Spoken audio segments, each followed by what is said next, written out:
So in the last class, we discussed a very small portion of something that we call computer. Now we'll start afresh. So, here we are going to talk about a digital computer in general. Can somebody tell me what is a digital computer? Can somebody tell me what is digital computer? We'll use term computer only for this later on, but just for the start, we are writing this term digital computer. So can somebody tell me what is digital computer? So a computer that makes use of diodes to make computations. How diode is related with digital, beta? I am talking about digital, not diode computer. A digital computer that is deals in digital form of data. Say again, please. Sir, a machine that deals in digital format of data, not in the analog format. Yeah, so if there is a black box, the input will be of digital form and output will also be of digital form. If any machine is following this pattern, we call it digital computer. And in general, we use digital computers only. So we are not going to talk about as we are not going to talk about other kind of computers. We are going to call it computer only, because computer will suffice what we are actually meaning by this. So actually what happens, there is a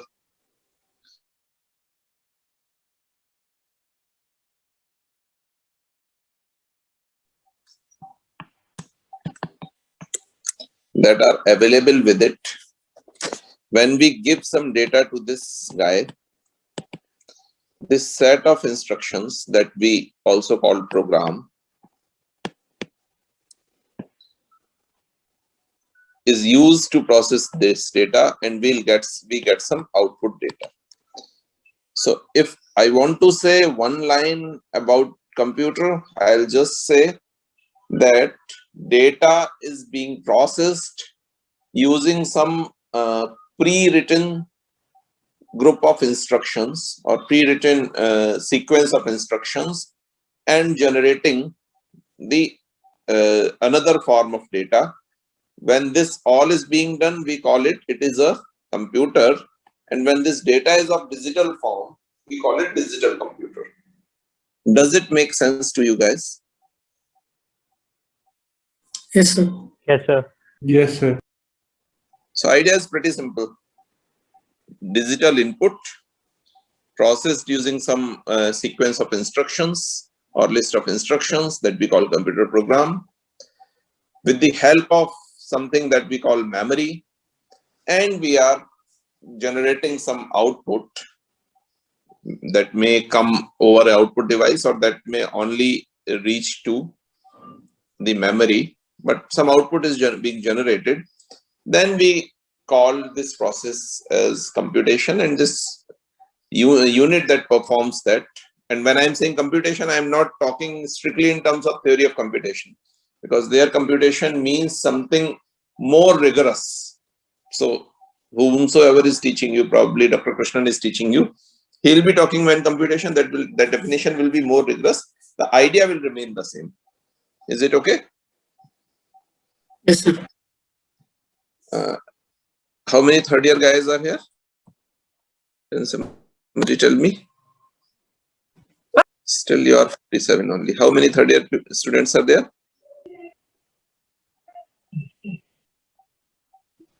Around 1920, 37 are from our batch. Huh?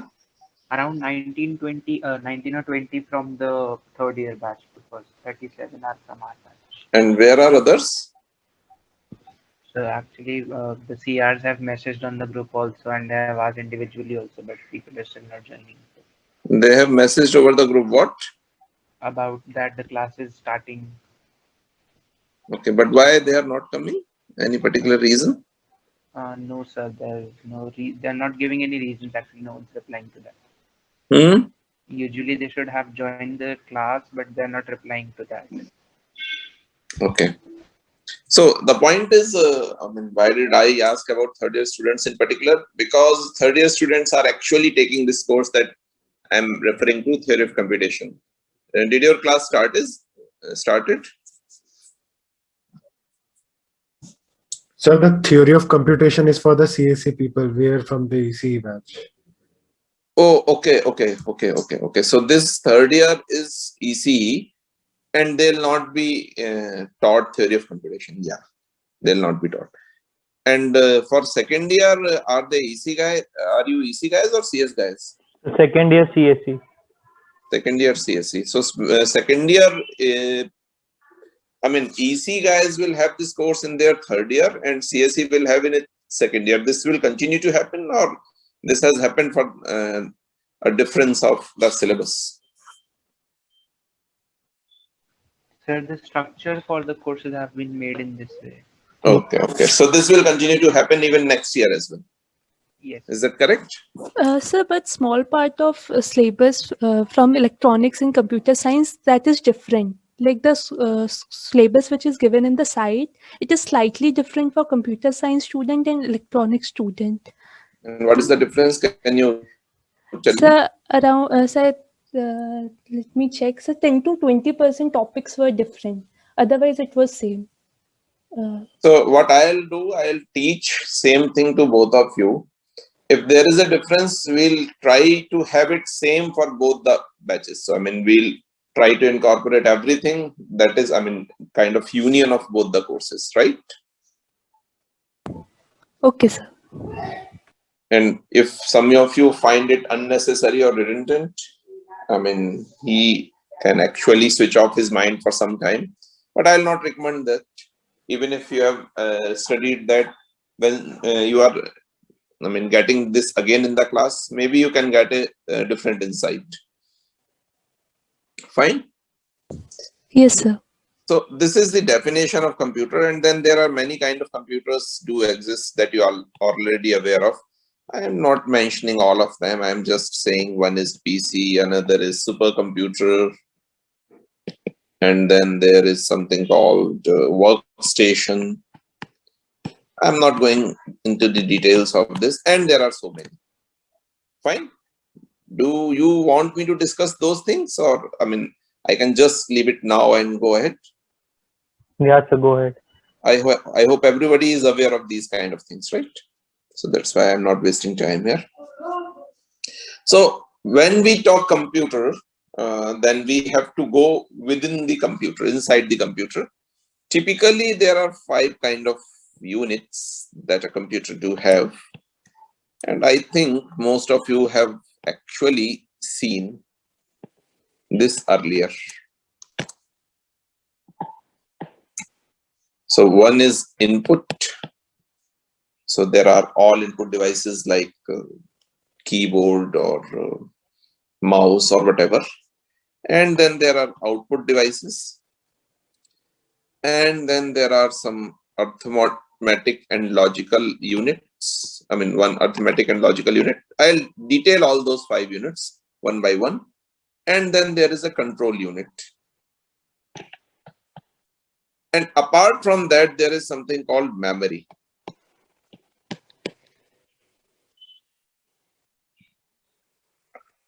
So generally, we can group these things into 3 groups. This group is generally termed as processor. Few people call it CPU. So that is central processing unit. And then this is called as IO, because this is responsible for input and output. And of course, this is memory.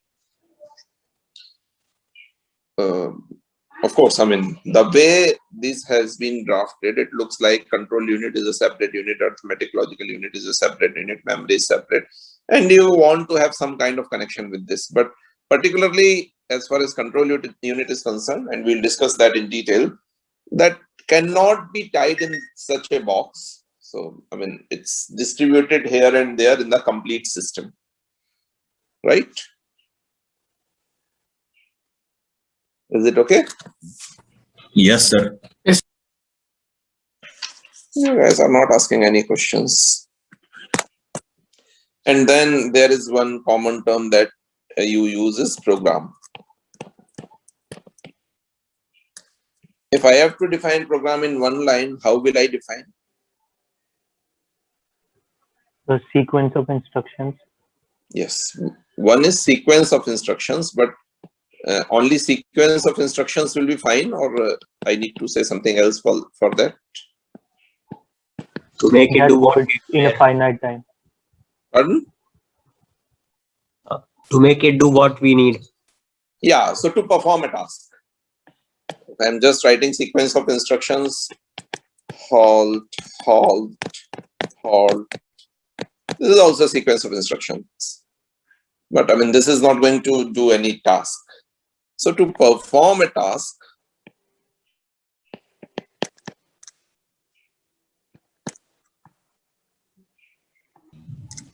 when a sequence sequence of instruction is written, or the list of instruction is written, then we call it a program.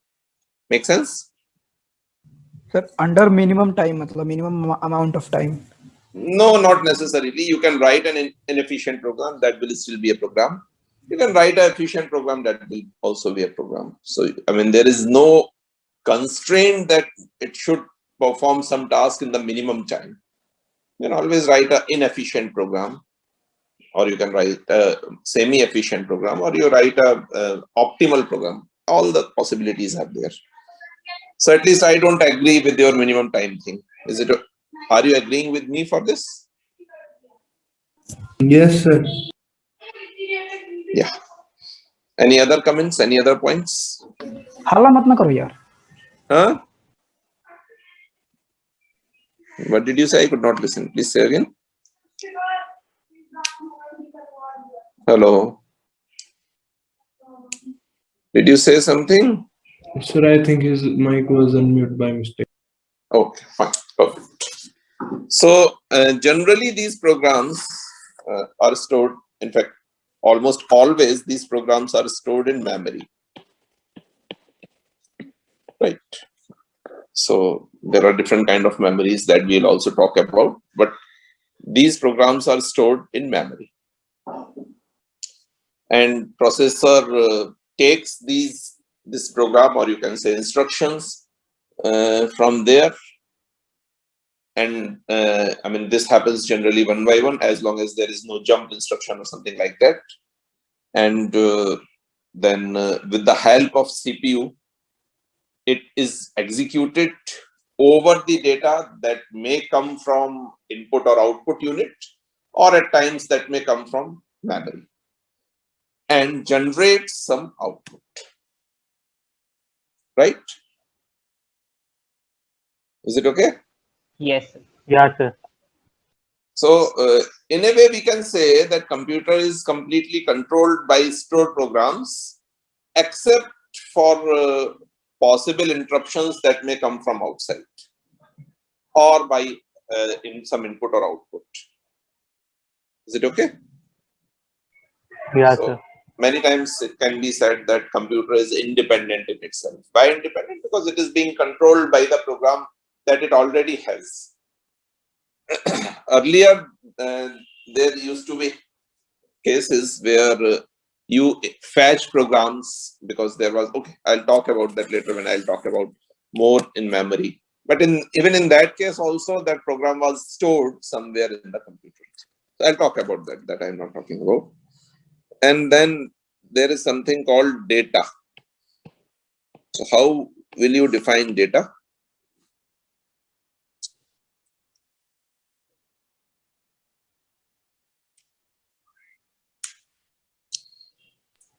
Can somebody tell me? Any Information.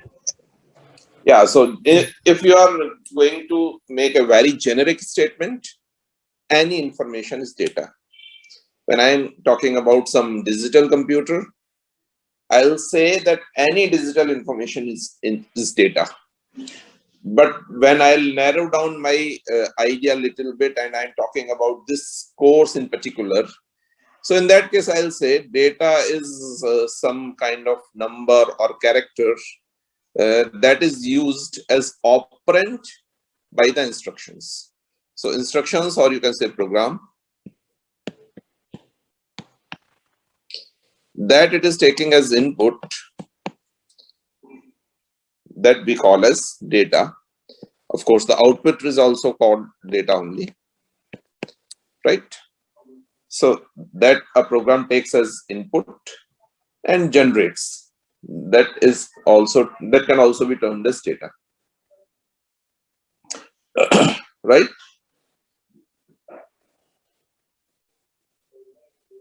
Is it okay? Yes. Yes, sir. So, I mean, if there is a program written, and I hope many of you know that there is something called compiler. Have you heard this term compiler? I think all of you must have Yes, sir. heard Yes, this term. sir. A program is written. What a compiler will do, compiler will take this program and generate something that we call as source code.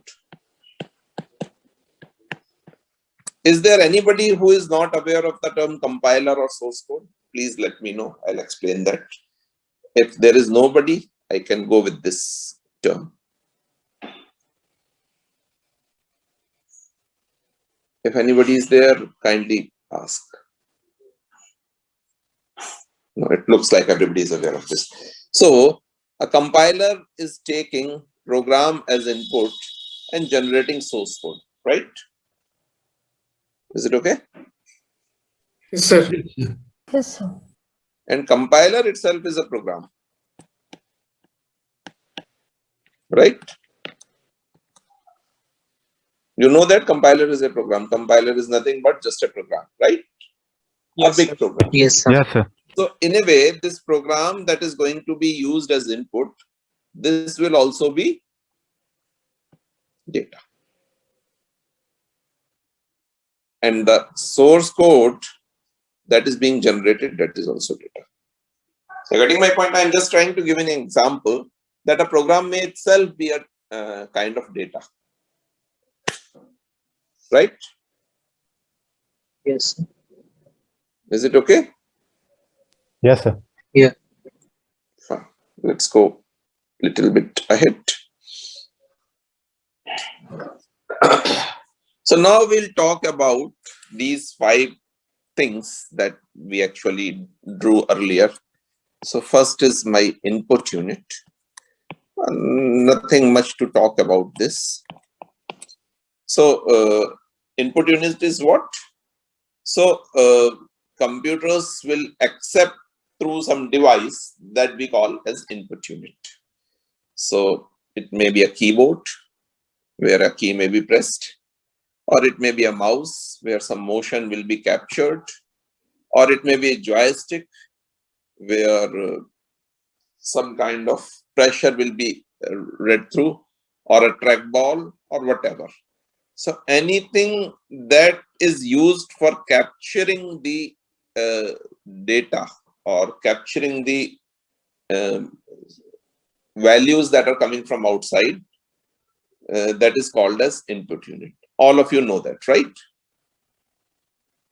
We'll go into much details of input units, how they work, how they are actually connected, and all that later in the course. But at this level, this information is enough, and I think all of you have that information, right? Any confusion? Yes, sir. Yeah, please. Asking something? Okay, I hope not. Another where we will discuss a bit is actually memory unit. So memory unit is used for storing program. And I'm writing program. I'm writing PGM. I mean program.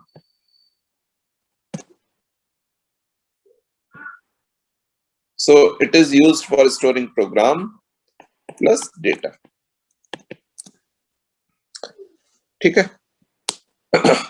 Now, many of you, I think, will be aware that there are two kinds of memories available. Can somebody tell me what are those two kinds? Primary and Primary and secondary.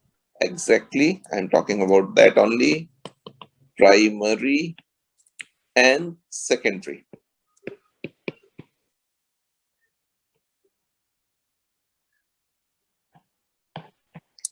Can you further give me some examples for primary and secondary? So primary would be cache, RAM. Secondary Primary would be cache, RAM. cache RAM. Cache or RAM. Cache. CACHE. Cache. Okay, cache. Cache. Okay. Or RAM. Cache. RAM. registers. Also call it ROM. Yeah, you said something? Registers. Registers are actually not the part of memory. So if you want to call registers, I'll write it at a different place. Registers. But this is definitely not the part of memory. This is something else. We'll talk about that very soon, maybe in today's class only. Right. So, yeah.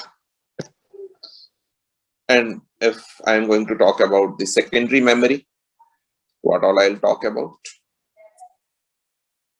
So it may be some kind of hard disk. Hard disk, floppy disk. And floppy disk is also there now. I have not seen floppy since long time, but yeah, of course it is always there. And CD, DVD, and some more interesting new names like Flash drive. flash. Okay, and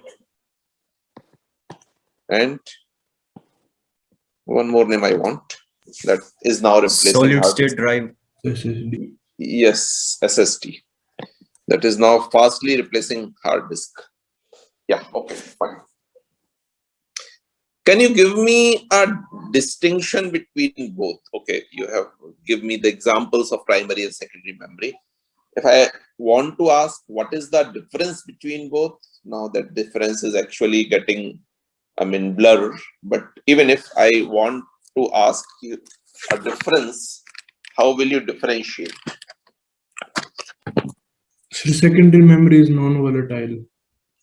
And Secondary memory is non-volatile. So maybe primary memory as well. For example, ROM is non-volatile. yes, sir, ROM is So not. this definition is actually ROM not is correct. non-volatile. Huh?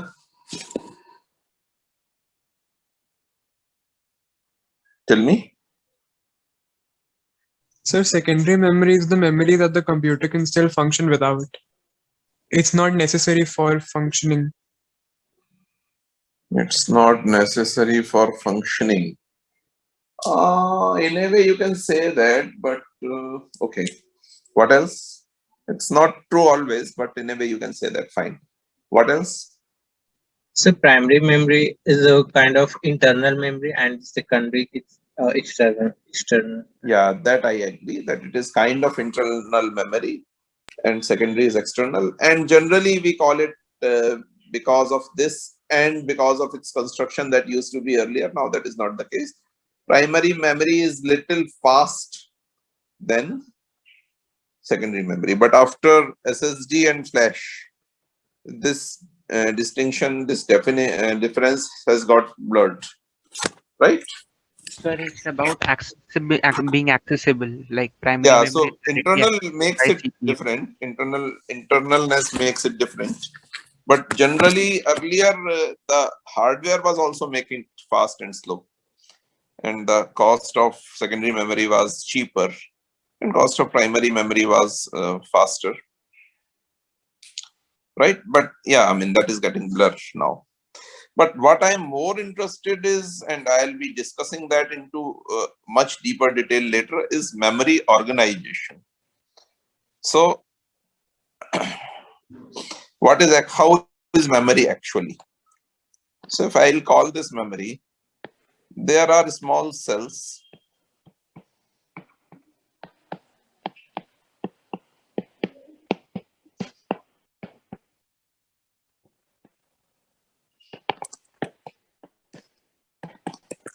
like this,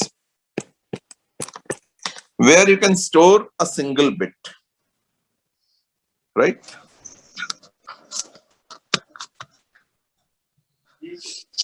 So here you can read. Yeah, No. please. Saying something? No, sir. No.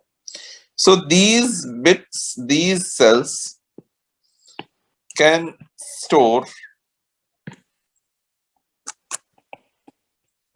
bits. That means you can read or you can write a bit in these cells, right? Is it okay? But, okay, and how these cells are being constructed, I'll discuss that in detail later. But generally, if you are talking about primary memory, these are actually semiconductor devices that actually has on and off state, and they continue to have it. So, I mean, you can actually store something to that. But we'll talk about that later with circuit details and all. I mean, for EC people, that will be more interesting, but for CS also, that is actually interesting. EC guys, I think, must have read through digital electronics and gates and all. Did they? Yes, sir. Okay, fine. So another thing is that is more important. Most of the times, or you can say almost never, you access these cells directly or individually. So you most of the times you access a group of them, maybe a group of 8 or some group. So actually what happens in memory, you partition it into different pages and all, and then every time you make a word, somebody I think has to mute his or her mic. You always use these kind of group of cells, and that we call as word. So generally what happens, you access a complete word, not a single cell. You getting my point? So in place of accessing this particular cell, generally what you do, you access this complete word. And there is a word length defined for the computer. So when I say that, let's say word length is 8, that means all the words in the memory of the computer is of the size 8, right? Is it okay? Is it okay? Yes, sir. Yes, sir. No, I think there is some gap. Yeah, please ask what you could not understand.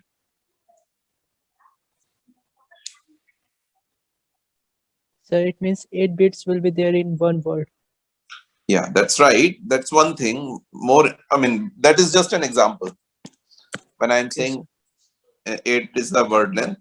More importantly, what I want to convey you is you are not going to access a single bit at any point of time. It will be rare cases when you will be accessing single bit. You will be accessing a complete word. And that complete word will be of some length that will be same for the computer. So if it's a 8-bit computer, the word length will be 8. If it's a 16-bit computer, the word length will be 16. If it's a 30-bit 2-bit computer, the word length will be 32, and so on and so forth. Right?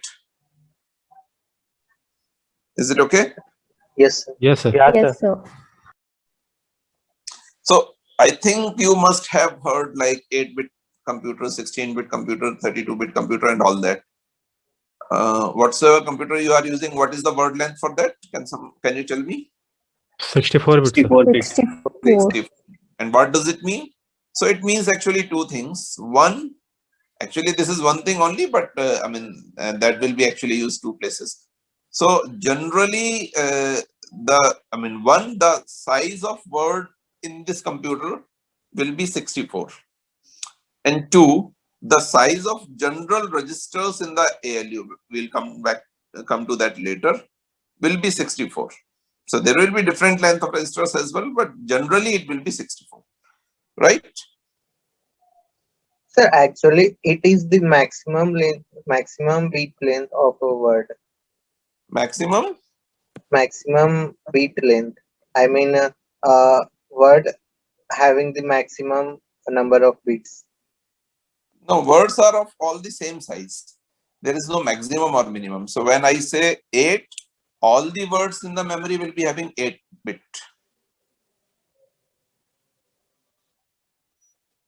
So there is no point of being maximum or minimum. Is it okay? Okay. Where did you read this maximum thing? Sir, no, I mean, in programming we have integer data and character. No, it's not that data. It's now we are talking about the fine details of memory. What you are saying is the length of variable that is defined. So for example, integer is having 4 bytes or something like that. I am not talking about that. I am talking about the word length in the memory. That is a different idea. This is a different idea. Don't mix with that. Got it? Yes, sir. So that's a different thing. We'll talk about that as well, maybe at some point of time. But right now I'm talking about the word length of the memory. And here I am saying, if you say your computer is 8-bit computer, or if you're saying that your computer is 64-bit computer, 64-bit computer, that means your word length is 8-bit or 64-bit, whatever you are saying, right?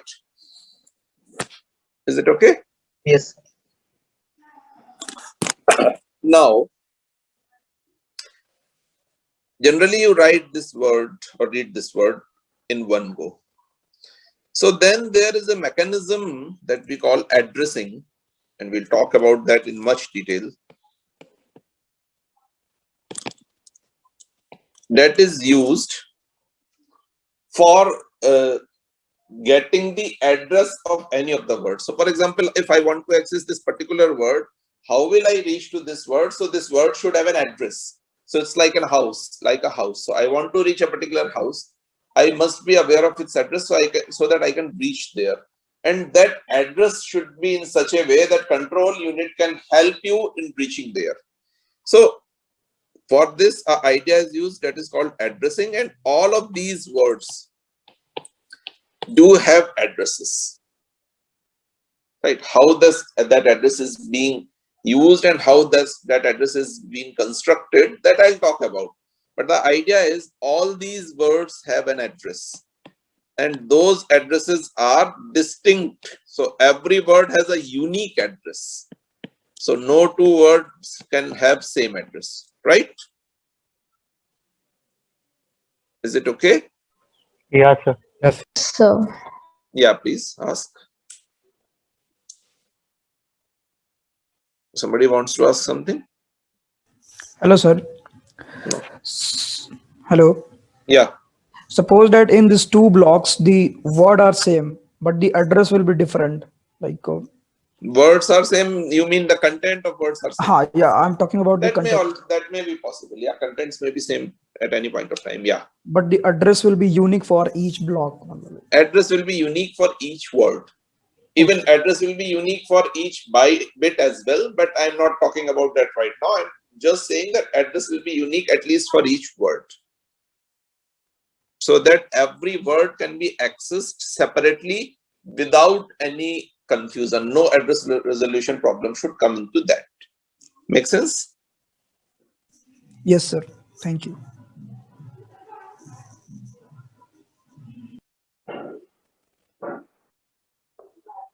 So how this addressing phenomena works and how you reach to that, we'll talk about that much later. Whenever we'll talk about memory organization in detail, we'll talk about that, right? So, I mean, there are, memory, generally secondary, where program resides initially.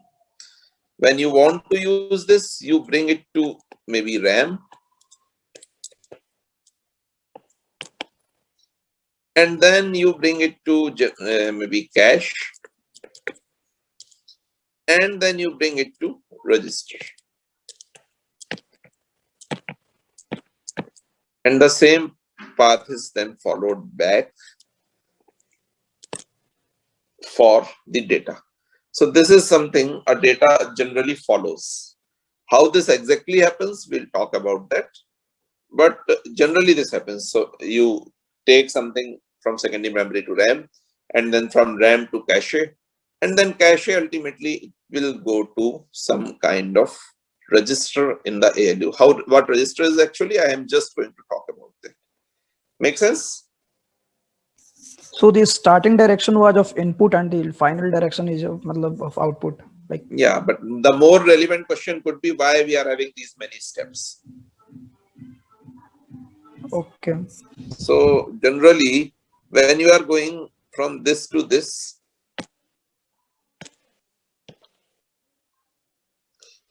the size of memory is getting decreased and the speed of memory is getting increased. And along with size, why size is getting decreased? Because the cost is actually getting increased. So, I mean, the RAM will be expensive from secondary memory. The cache will be even expensive from and then RAM. Registers will be much more expensive than cache. So every time you are going ahead, your cost is increasing, and so your size is decreasing and speed is increasing, right? So ultimately, what we engineers are supposed to do, we engineers are supposed to optimize everything. So we are also optimizing it here this way, right? Yes. Is it okay? We'll talk about these things in much detailed fashion. But for now, I'm just giving you a kind of introduction. Then next thing is like arithmetic and logic unit.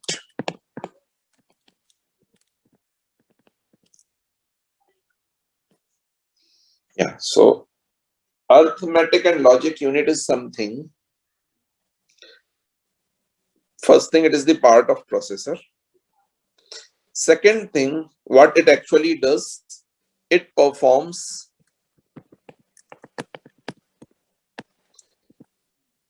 arithmetic. I think I have missed H.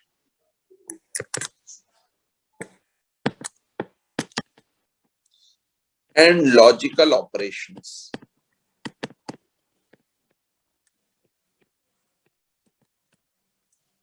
Over data. Now, can you think over it and tell me that is there any operation that you want to perform over data and that is not belonging to one of these categories? Is there anything like this?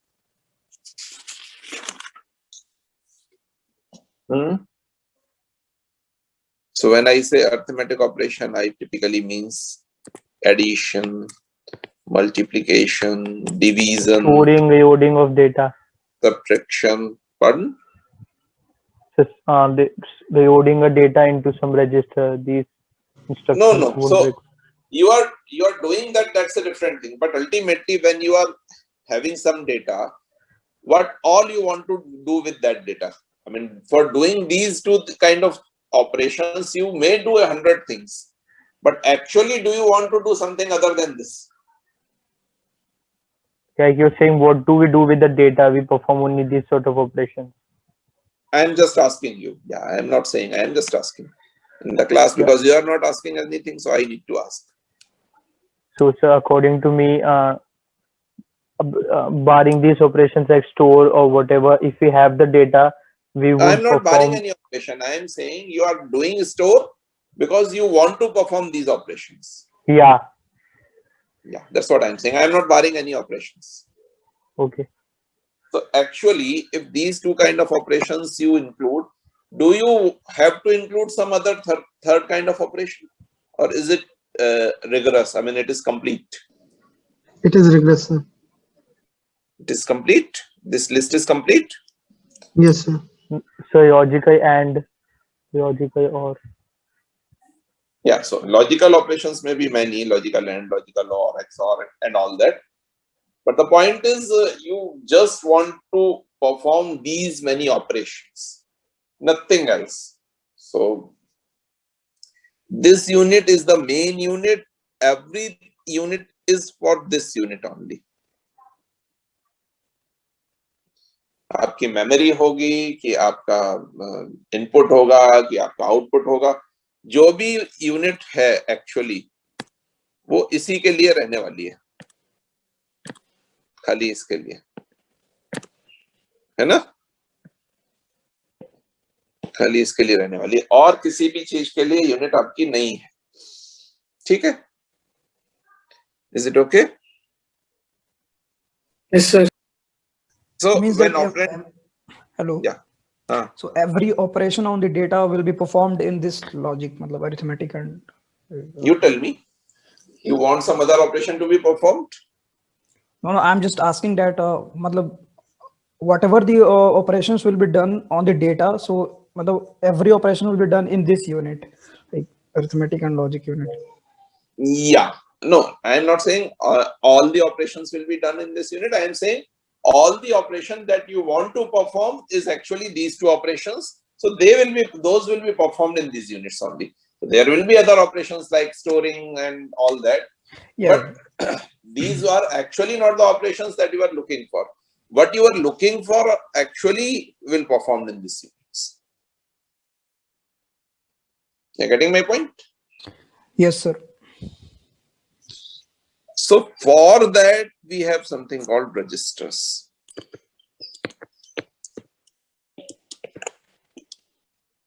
Right?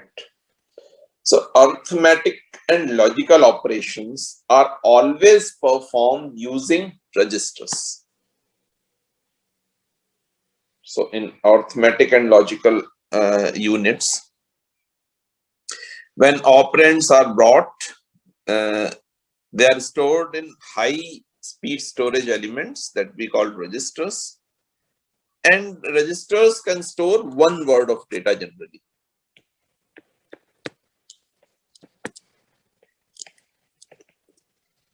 Fine. And then using these registers, the instruction set, arithmetic and logical instruction set, perform certain operations and store data one of these registers, right? Is it okay? So many times these registers are also considered as scratch pad of the processor. Does it make sense? Does it make sense? Yes. Yes. Any confusion about this? I am not listening many voices. Is this too boring? No, sir. No, sir. Somehow I am feeling this from your class. You guys are not saying anything. So, okay. Sir? Yeah. Sir, how would you represent square root of 2 in above 4? Square root of? Multiplication, subtraction, addition, and division. Okay. So, I mean, if you have learned computation of square root in your maybe class 8th or somewhere, you perform certain, I mean, you make this kind of table and you do something. What you are actually doing? Do you remember that? Yes, sir. So you are performing that only. You are performing only these 4 operations. So in fact, if I'll go into details, there is only one operation that is called subtraction that takes care of all the arithmetic operations. But that will be a more detailed thing. But for now, I can say that this table can only perform task with, what all? Subtraction, multiplication, division, and addition, right? Make sense? Yes, sir. The one who was asking, is it okay to you? Yes, sir. Fine. Oh, sorry. Something has happened to my system. Yes. Yeah. So let's go a little more ahead. So another thing is control unit.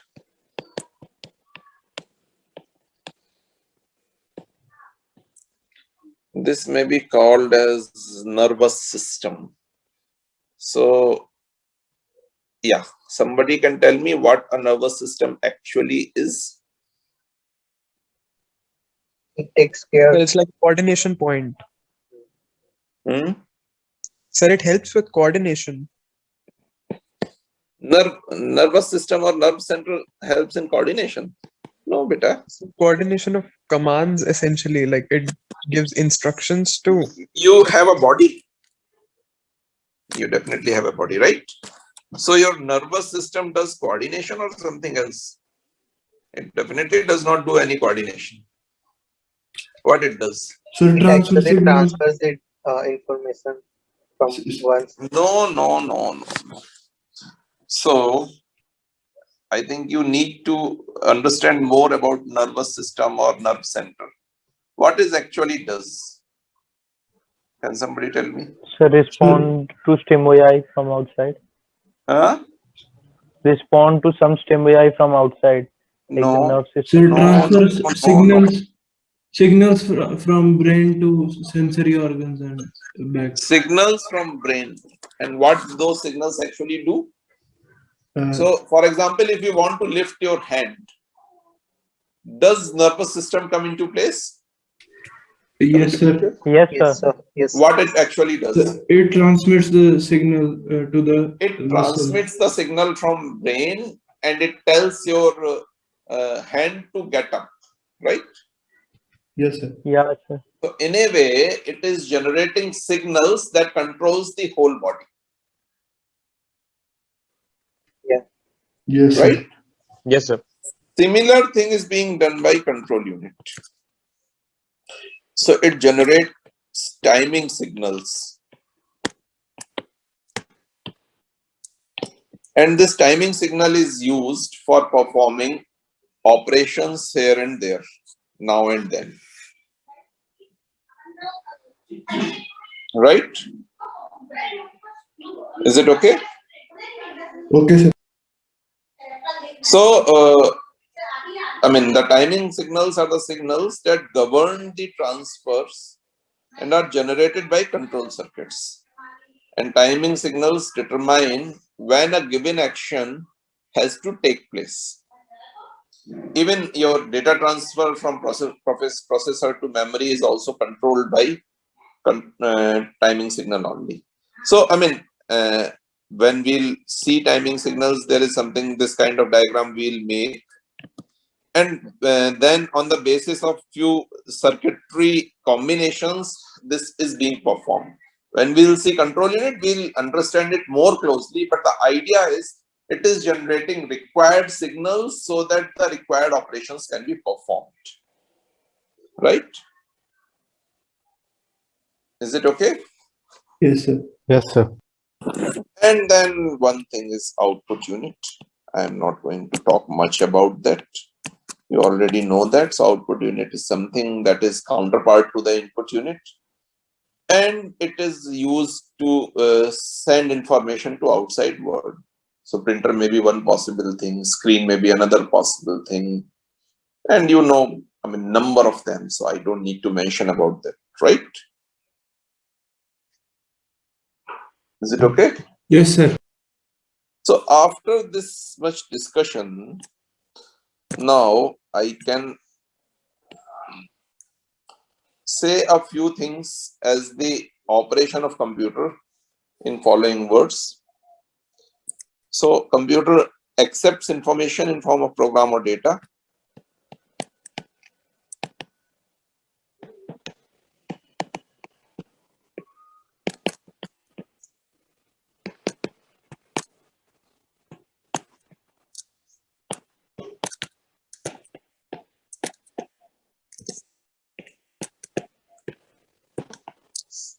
That is one thing. And store in memory.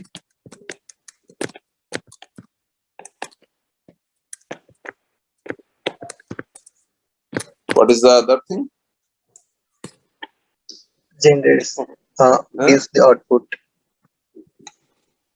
And then, Operations performed, arithmetic and logic operations. yeah, information is fetched from memory. If there is something fetched and stored in memory, information is fetched.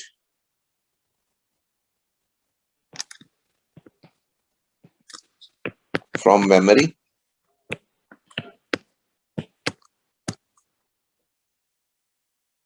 Processing using ALU. And then output using output unit. And everything is governed by CU. Can I say this much? Yes. Yes. Okay. So if you guys want, we can have a break of, let's say, 2-3 minutes so that you can, drink water or something, and then we'll start the class again, right? Is it okay? Or should I continue without break? Or take break for 5 minutes. Okay.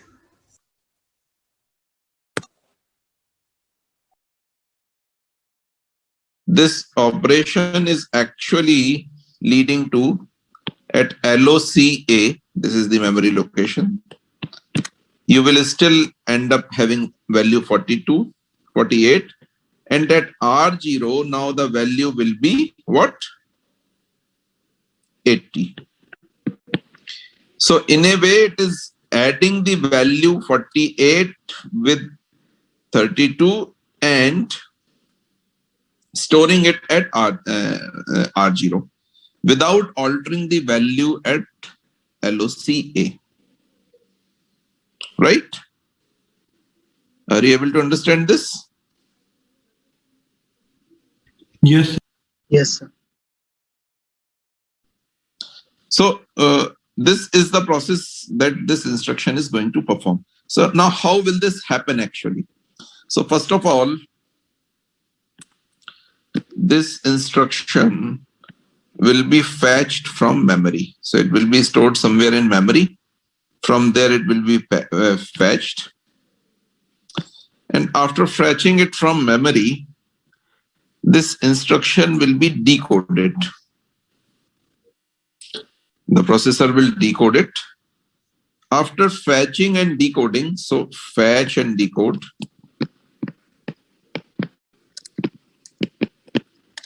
instruction. The next step will be processor will fetch value at LOCA, right? And then third step will be, it will be added to value at R0. ठीक? So as a consequence, the value at log A is still same, and now we have a new value at R0, that is 80. ठीक? ठीक है? Yes, sir. Sir यहाँ पे location A और R0 अलग अलग क्यों? I mean R0 can be log B. No, R0 here I am representing registers using this R0, and lock A is being used for representing a memory location.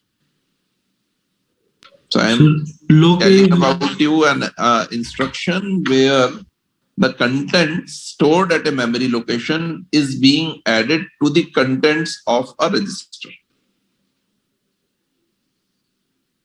Right? So here the registry will have already having a value stored at that.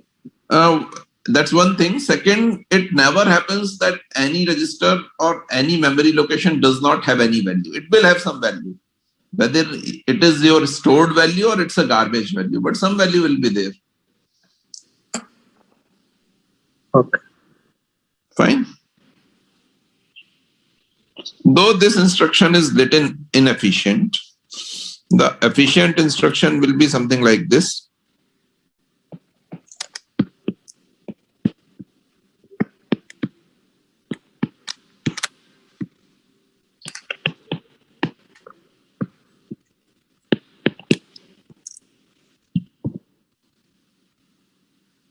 So if you will just see the length, first instruction, first thing is only one instruction thing, and second is two instruction thing. But even then the second thing will be preferred because it will be efficient.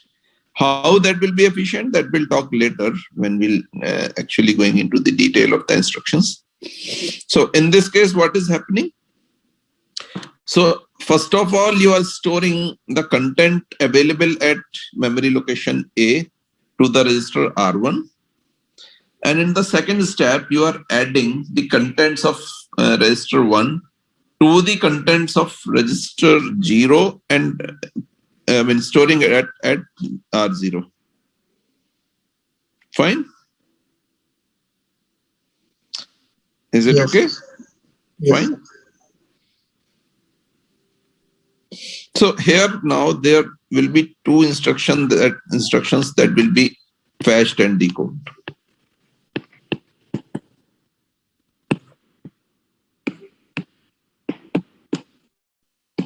Right, one by one.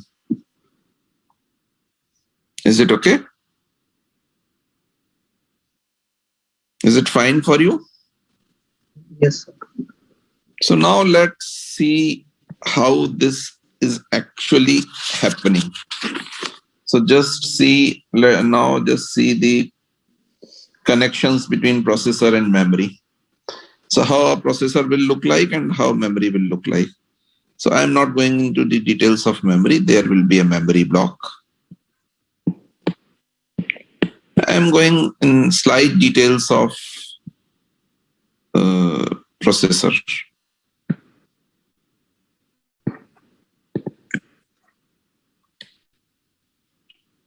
So if you will see processor will typically look like this. So there will be a, I'll just write within it. So there will be a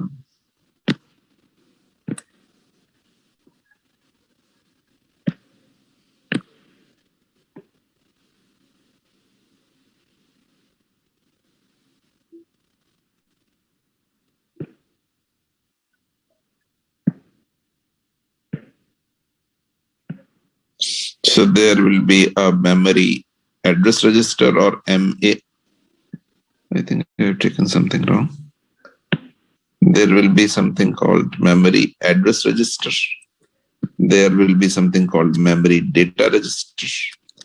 And there will be something called control.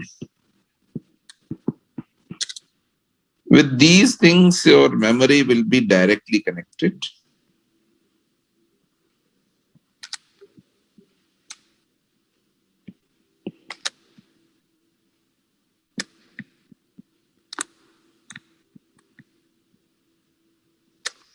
But this is not the end of thing.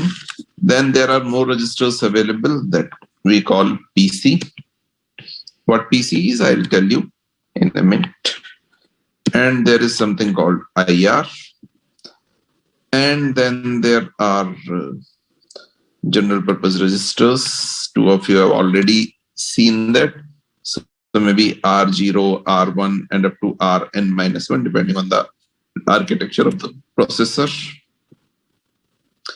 And then there will be ALU or ALU, whatever you call it, right?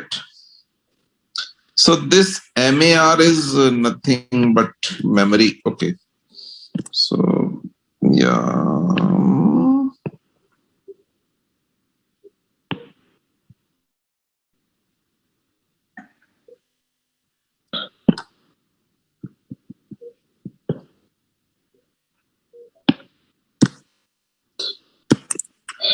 MAR stands for Memory Address Register.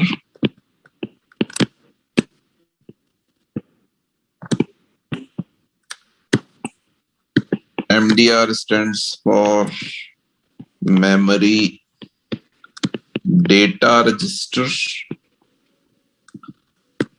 PC stands for Program Counter.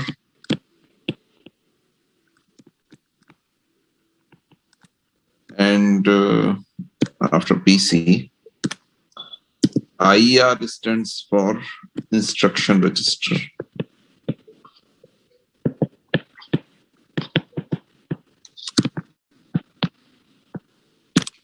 Right? Make sense? Okay. Is it okay? So now how all these things work, let me tell you quickly. So instruction register is something that stores the instruction that is being executed currently. So when I say fetch the instruction from memory, that typically means that I want this instruction to reach at instruction register. And then control unit based on the content of instruction register generates the control signals. So there is a control unit already. I've already seen this. There is a control unit already. This will generate the control signals or timing signals, whatever you want to call it, you can call it, based on the contents of IR register. So when I say fetch the instruction, I mean fetch it from memory to IR. And when I say decode the instruction, that means read the instruction from IR by control unit and generate the timing signals. Make sense? Does Sir, it make? Yeah. One second. Please ask your question. Sir, can you repeat once again this thing? So if you remember, I have written something like fetch and decode. Here I have written this. Fetch and decode instruction. So by fetch, I mean bringing instruction from memory to instruction register. This is what I'm calling as fetch. So initially the instructions are in the secondary memory now. I'm not saying secondary or primary, I'm just saying memory. Okay. How secondary to primary it comes, that is a later discussion. We are not talking about that. I'm looking at the memory as the complete unit. Yeah, typically it comes from primary memory. But how that is happening, I'm not talking about that. I'm looking at that as a complete unit. Right? Make sense? Yes, sir. So fetch is the part where, from memory to instruction register. And decode is the part, read so whatsoever is written in instruction register and generate signals according to that. Make sense? Yes, sir. Any confusion about this?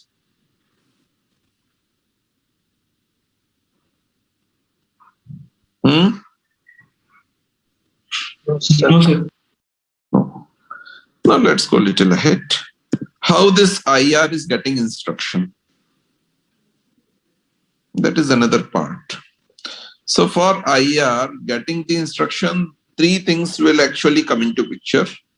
So one is MAR, another is PC, and another is MDR. So first let's understand what MAR and MDR is doing. So as I told you that in memory, there are words and there are addresses of the words, right? Yes, sir. So if you want to read a word, you need the address.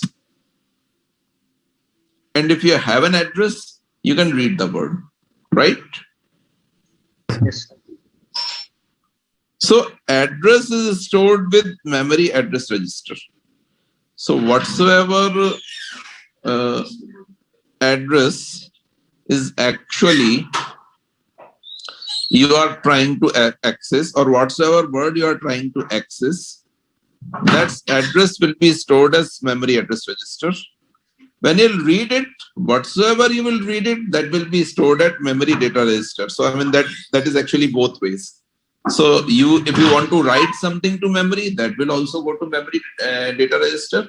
If you want to read something from memory, that will also come to memory data register, right? Is it okay? So that's why you can see that it is a both way thing.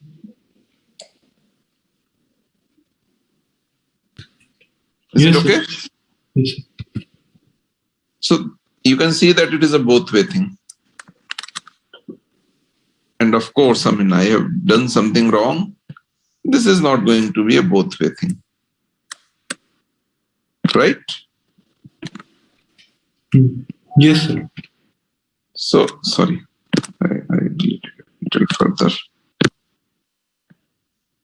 It is not going to be a both way thing. Memory address will be actually whatsoever address you want to read. So this memory address and memory data register is clear?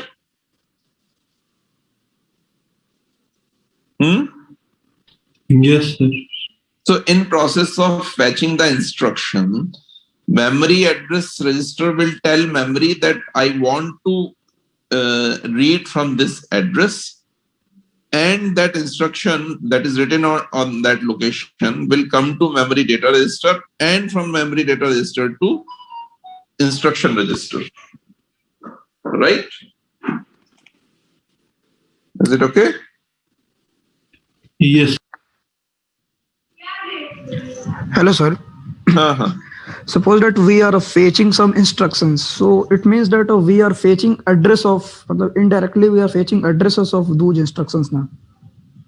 No, we are not fetching instruction. We are fetching instruction itself. Yeah, but yes. Okay. No, I don't know what you are asking. Please ask your question again. The instructions will have some address, right? Yes. So we are indirectly fetching address now. Like. No. We are not fetching address. We are fetching instruction on the basis of address.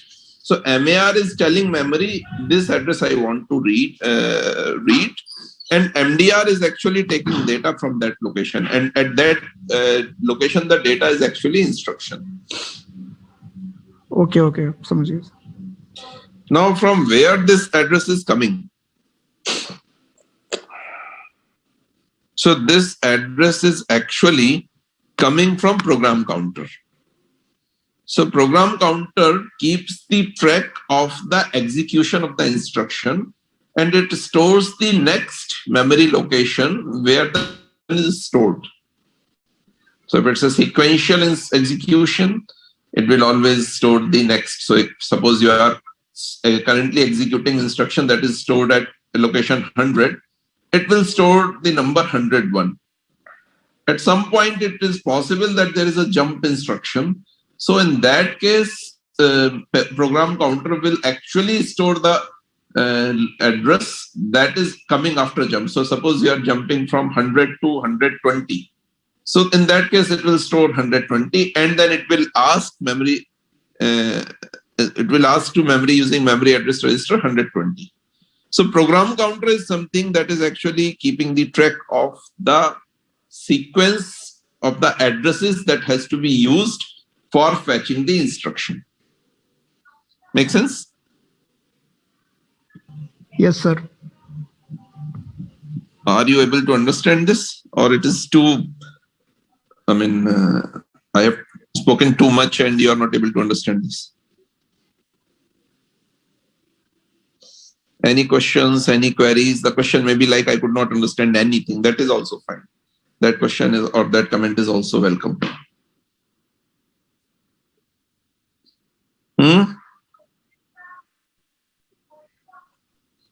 अगर आपको कुछ भी समझ में नहीं आया है तो आप ये भी कह सकते हैं कि कुछ भी समझ नहीं आया. Sir, the connection with memory data register is bidirectional, right? So when memory data register has to suppose let's say store something in the memory, so how would it know the address of where to store it? Say again, please. Say again. How would the MDR know at which address it has to store in the memory? Why it's the No, instruction MDR is- does not need to know address. MDR is just knowing the data that it is getting from memory or that it is storing to memory. Address will be known by MAR. So MAR. How does MDR know where to store the data in the memory? That's what I am saying. MDR is not knowing the address. MDR is giving data to memory or taking the data from memory. Where it has to go, it will be ensured by MAR. But sir, MAR can only has only one direction, you know. So MAR can tell which data it has to access. Yeah. But at which address MDR has to store a given data in the memory? How will Yeah, so know MAR that? is telling that address only. So for example, MAR is saying 100.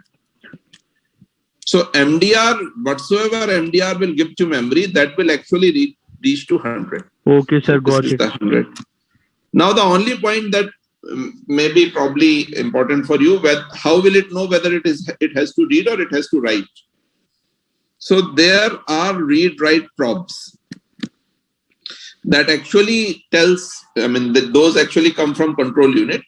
Those actually come from control unit and tells the memory, okay, so at whether it is a read operation or it is a write operation, right?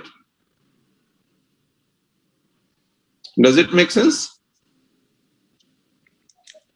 समझ में आती है बात आप लोगों को? Yeah, sir. किसी को कोई confusion, question? Sir, can you explain it on the basis of a program, like what we do in programming language? Okay, programming language नहीं, मैं इस इंस्ट्रक्शन के बेसिस पे बताता हूँ आपको. जैसे आपने ये इंस्ट्रक्शन लिखा है, load. Okay, let me write it again. Load LOC A R1, that is written as, let's say, 100, and then 104 add R1 R0, जैसे ये लिखा है आपने. तो बाकी चीजें इसमें मैं बाद में बात करूंगा. तो जब हमको ये इंस्ट्रक्शन एग्जीक्यूट करना है, when we have to execute this instruction, before that the program counter value will become 100. So PC will become 100 before this instruction is being started executing, right? उससे पहले कुछ होगा जिसको वो एग्जीक्यूट कर रहा होगा. जैसे ही ये 100 MAR में जाएगा, तो now after this process MAR will get 100 and now PC will be having what? 104. ठीक है? Yes, sir. अभी जैसे ही MAR में 100 जाएगा, MAR मेमोरी को प्रोब करेगा कि मुझे 100 लोकेशन का इंस्ट्रक्शन उठाना है. तो MAR जैसे ही 100 लोकेशन का इंस्ट्रक्शन उठाने के लिए कहेगा, your MDR will actually fetch that, and that will be actually load LOCA LOCB.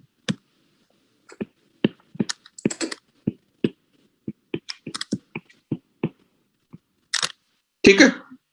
Now after after this will reach to instruction register. ठीक, इस तरह से होगा. फिर इंस्ट्रक्शन रजिस्टर इसका एग्जीक्यूट करने के लिए कुछ करेगा. वो एग्जीक्यूशन होने के बाद now this 104 will shift to this MAR, and now probably it will reach to 108. MDR will read another instruction and things like that. Make sense? Yeah. Does it? Yes, sir. Does it? Yes, sir. इसमें किसी को कोई confusion हो तो यहाँ पूछ ले, नहीं तो हम आगे चल सकते हैं.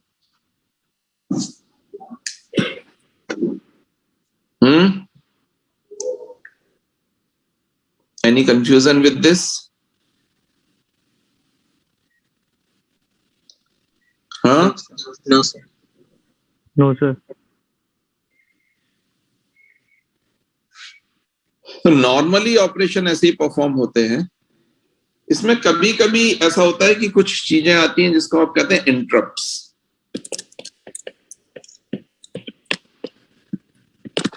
सो एज नेम इंडिकेट्स, इंटरप्ट जो है वो नॉर्मल एग्जीक्यूशन को इंटरप्ट कर देते हैं.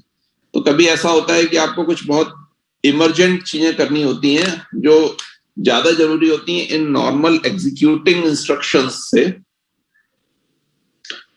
तो उस टाइम पर आप इस पूरे इंस्ट्रक्शन का जो भी कंटेक्स्ट है इसको कहीं स्टोर करते हैं. इंटरप्ट में कोई ना कोई मेमोरी लोकेशन लिखी होती है, उसका एक सब रूटीन होता है जहां पर उसका सब रूटीन लिखा होता है. उस पर जाते हैं और उसको एग्जीक्यूट करते हैं, उसको एग्जीक्यूट करके वापस आते हैं. और इंटरप्ट्स में भी प्रायोरिटीज होती हैं. तो कोई ज्यादा प्रायोरिटी, हाई प्रायोरिटी का इंटरप्ट होता है, कोई लो प्रायोरिटी का इंटरप्ट होता है. अगर एक से ज्यादा इंटरप्ट्स आते हैं तो you go for high priority interrupt.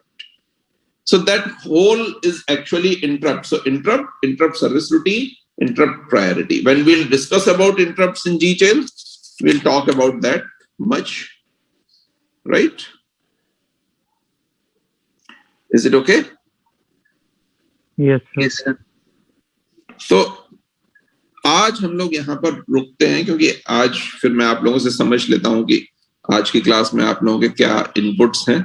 उसके बाद नेक्स्ट क्लास में फिर हम लोग इसको बस स्ट्रक्चर और चीजों को डिस्कस करेंगे. सो मेरी बात यहाँ तक थी. Now you guys can tell me, is it okay we should go this way in teaching only, और you want some kind of modification और alteration? We can go for that. Tell me now, it's your turn. Sir, this is also fine, but if you could consistently keep referring to a book. So book I have already told you, right? It is called Amateur. No, sir, as in the middle of the lecture, instead of just using the white screen. How will I refer the book? Can you suggest me? Sir, it's just that sometimes it gets a little messy on the screen. नहीं, मतलब मैं कैसे refer करूं ये तो बताइए. Book का नाम बताने के अलावा कैसे आप... मेरे को नहीं पता सर. सर पीडीएफ खोल लो उस बुक की और उसमें बता दो. हाँ सर जो आप टॉपिक करा रहे हो उसको पीडीएफ में दिखा दो. जैसे पीडीएफ उससे तो फिर आपको बहुत सारी चीजें समझ में इसलिए नहीं आएंगी क्योंकि मैं स्लाइड से इसलिए नहीं जाता क्योंकि स्लाइड्स बहुत फास्ट होती हैं. Most of the times you are not able to absorb that. वरना I will run through slides and I mean it will go very fast. Generally, I prefer Blackboard, and I mean, generally, always I prefer Blackboard because it takes time. It takes time in writing, so you can absorb that. Slides go very fast. I think you are talking about slides. No, sir, सही है. So if you want slides, I'm okay with that. I mean, that is more comfortable for me. I just have to run through slides. But then in that case, I mean, you won't be able to understand many things. क्योंकि बहुत तेज हो जाता है. So I have realized that. Sir बीच बीच में आप थोड़ा व्हाइट बोर्ड पे भी करा देंगे. नहीं, ऐसा नहीं होता ना फिर वो. हैं क्या?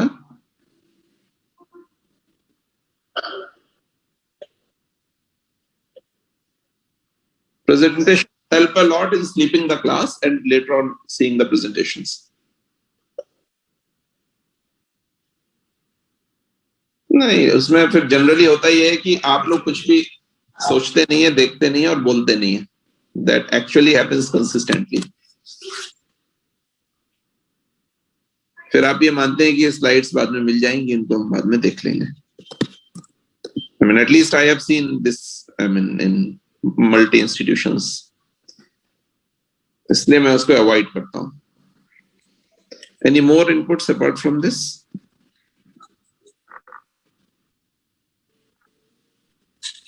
सर कुछ असाइनमेंट्स वगैरह दे दो. असाइनमेंट्स दूंगा, लेकिन पहले क्लास में असाइनमेंट दूंगा तो फिर आप लोग सब कहेंगे कि ये तो क्लास बाद में शुरू हुई, असाइनमेंट पहले शुरू हो गया. So assignment I will give maybe once a chapter. किसी टॉपिक के जो आप अगली क्लास में कराओगे उसको कह दो कि रीड करके आ जाओ सर. तो मैं यही डिस्कस करने वाला हूँ. आप कार्ल हैमेचर का चैप्टर 1 चैप्टर 2 पढ़िए. अभी मैं यही पढ़ाऊंगा. मैं बुक के हिसाब से ही पढ़ाने वाला हूँ. तो आप ये बुक ले लिए अगर आपने, तो इस बुक से ही धीरे धीरे मैं आगे चलता जाऊंगा. So can you once write the name of the book? So book's name is Computer Organization. Author name is Carl Hamacher. It is McGraw-Hill publication.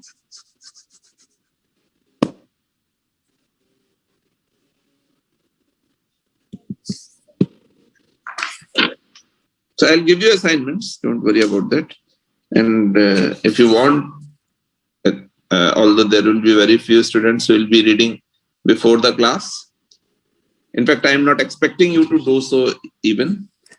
What I am expecting is you should be awakened in the class and you should ask as many as questions possible.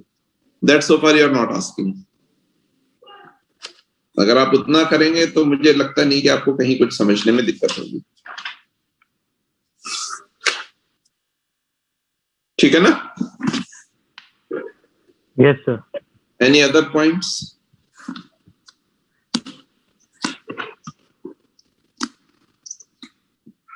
Speed is okay or it is fast or it is slow? It's okay. Fine, sir. Okay, sir. Speed is okay. Okay. You want a more clear board work. That's one thing probably. So that we can refer after the class also. So that we can refer after the class also. How will you refer that? From your whiteboards. Achha, do you record this or what? No, sir, but if you can post it in the classroom, it will be helpful. Okay. So this time I have not recorded it, but next time I'll try to record it and try to post it. So the whiteboard you would have saved on your device, right? You can share that. You can share them in the classroom, please. Yeah, that is also possible. Yes. Yeah, it is on this device, so that can be shared. That's right.